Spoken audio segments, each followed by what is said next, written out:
Hay algo que no termina de cuadrar cuando hablas de Michael Jackson, porque la versión más conocida está llena de récords, coreografías perfectas y momentos icónicos, pero cuando empiezas a unir todas las piezas aparecen contradicciones. No es solo la historia del artista más famoso del mundo, es la de alguien que fue construido para el escenario desde niño y que nunca dejó de estar bajo presión. Michael nació en 1958 en una casa donde el talento no era suficiente. Su padre, Joseph Jackson, tenía una idea muy clara: convertir a sus hijos en estrellas, pero la forma en la que lo hacía no era suave. Ensayos largos, errores corregidos de inmediato y un ambiente donde el miedo también formaba parte del proceso. A Michael además lo marcaban con comentarios sobre su apariencia.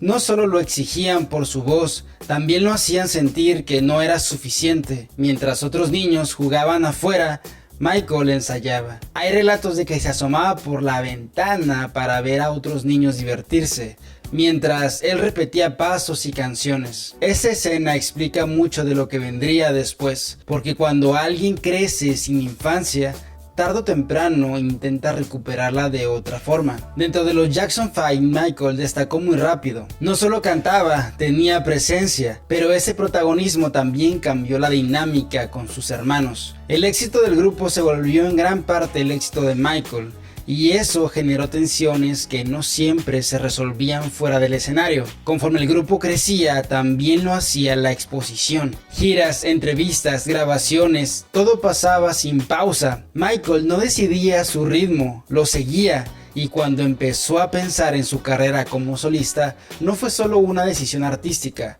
fue una forma de tomar control sobre su propia historia. Off the Wall marcó un cambio, pero Thriller fue otra cosa. No solo por las canciones, sino por cómo decidió mostrarlas. Michael entendió que el video musical podía ser cine en miniatura. Para Thriller buscó a John Landis, director de An American Werewolf in London, porque quería algo que no se había hecho antes: narrativa, maquillaje, coreografía y atmósfera en un solo producto. Ese video no solo fue caro para su época, fue arriesgado. De hecho, hubo dudas reales de si debía hacerse. El álbum ya era un éxito, la disquera no veía necesario otro sencillo, pero Michael insistió. Quería elevar el estándar, no mantenerlo. En Beat It tomó otra decisión, poco común: incluir pandillas reales de Los Ángeles para dar autenticidad. No eran bailarines de estudio, eran personas que vivían ese entorno. La coreografía no eliminó el conflicto, lo transformó en narrativa. Ese tipo de decisiones muestran algo claro: Michael no improvisaba,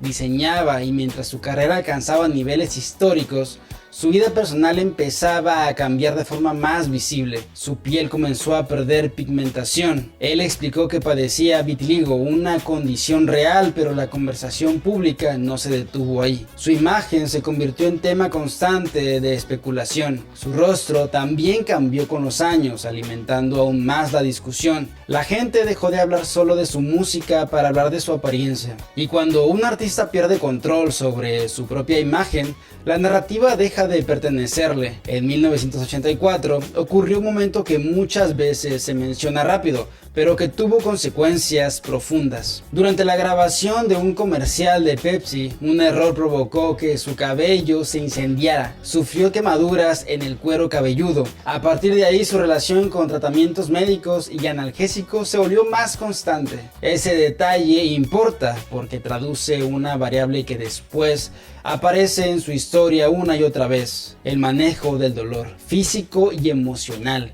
Y sostener el nivel de exigencia mientras lidias con eso no es algo menor. En ese contexto aparece Neverland. Para muchos era excentricidad, para él era otra cosa: un espacio con juegos, animales y libertad controlada. Un intento de construir una infancia que no tuvo. No era solo lujo, era una respuesta. Su relación con los animales formaba parte de ese entorno. No era casualidad, era una forma de crear un lugar donde las reglas fueran distintas, donde pudiera sentirse fuera del control externo que lo acompañaba. acompañó desde niño. En paralelo, su vida personal se volvió foco mediático. Su matrimonio con Lisa Marie Presley generó atención global. Era una unión simbólica de dos legados enormes, pero no duró. Después se casó con David Rowe, con quien tuvo sus hijos Prince y Paris. La forma en la que protegía a sus hijos, cubriéndolos en público, limitando su exposición, mostraba algo claro. No quería que vivieran lo mismo. Era una protección extrema,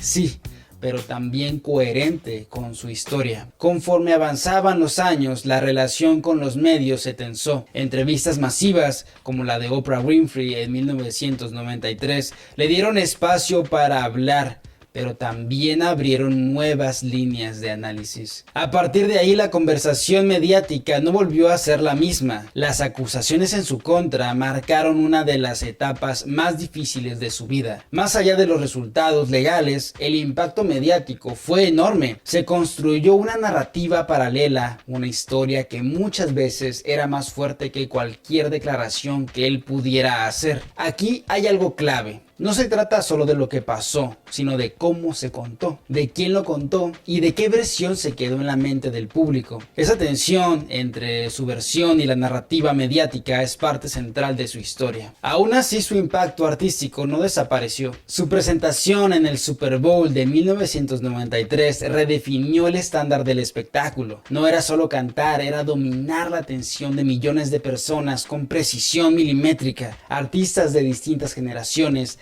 han reconocido su influencia. Desde Beyoncé hasta Chris Brown han señalado que muchas de las bases del performance moderno vienen de él. No solo cambió la música, cambió cómo se presenta. También hubo decisiones de negocio que generaron tensión, como la compra del catálogo de The Beatles, que afectó su relación con Paul McCartney. Eso mostró otra faceta. No solo era artista, también tomaba decisiones estratégicas que no siempre eran bien recibidas. En sus últimos años, la situación era compleja. Había desgaste, había presión y también había deudas. El proyecto This Is It representaba un regreso importante. Los ensayos mostraban que aún tenía precisión y presencia, pero también dejaban ver el nivel de exigencia al que estaba sometido. En 2009, Michael Jackson murió a los 50 años. La causa oficial fue una sobredosis de medicamentos administrados por su médico. Ese hecho cerró una etapa, pero abrió preguntas sobre el entorno en el que vivía, sobre las decisiones médicas y sobre el nivel de presión que seguía enfrentando. Y aunque esa es la versión oficial,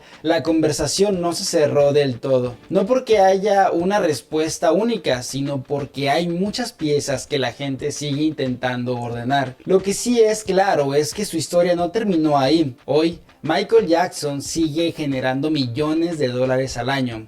Su música continúa en plataformas como Spotify, aparece en listas globales y es descubierta por nuevas generaciones. Su nombre sigue siendo referencia. Sus hijos han mantenido una presencia pública distinta. No replican su carrera, pero sí forman parte de un legado que sigue activo. La historia continúa, solo que desde otro lugar. Y eso es lo que hace que su caso sea distinto, porque no es solo la historia de alguien que fue famoso, es la historia de alguien que nunca dejó de estar en el centro, incluso después de su muerte. Alguien cuya vida fue moldeada desde niño, cuya carrera cambió una industria y cuya narrativa sigue abierta. Y tal vez por eso sigue siendo el rey del pop. No solo por lo que hizo, sino por lo que todavía genera.